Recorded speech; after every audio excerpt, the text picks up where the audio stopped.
Hi fools, welcome to another video from the Motley Fool. I'm Owen Benelak.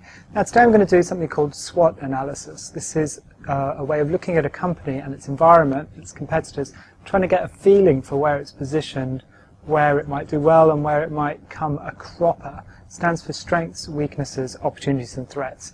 It doesn't tell you whether a company is a good buy, but it gives you some ideas about what you should be thinking about. So for Morrisons, let's start with the strengths. It has some strengths.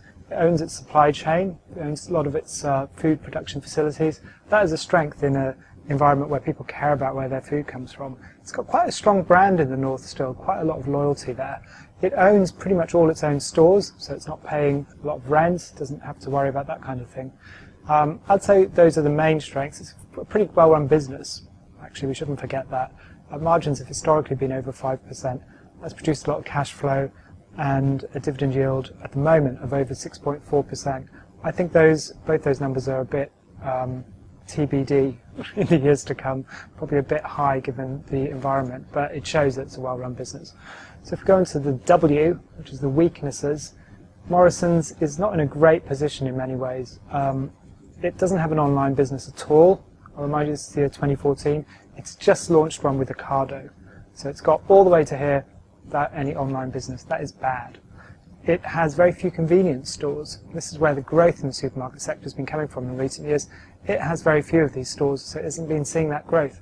It's mainly based in the north of England, which has been kind of disproportionately affected by the downturn, the austerity, all that kind of thing, compared to the south of England.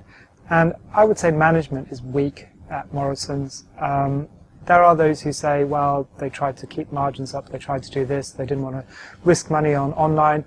It may have gone the other way, but the fact is it didn't. So I think you can only judge management for what they've done and what they haven't done, and I give them basically a D, maybe a C minus if you're generous. So those are the weaknesses.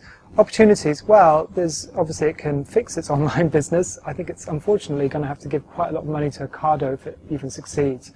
So that's not great, but still, it can have an online business. It can open more convenience stores at a time when retail is depressed. I think this is good for the company. Tesco, Sainsbury's, they open their convenience stores in a much more competitive environment.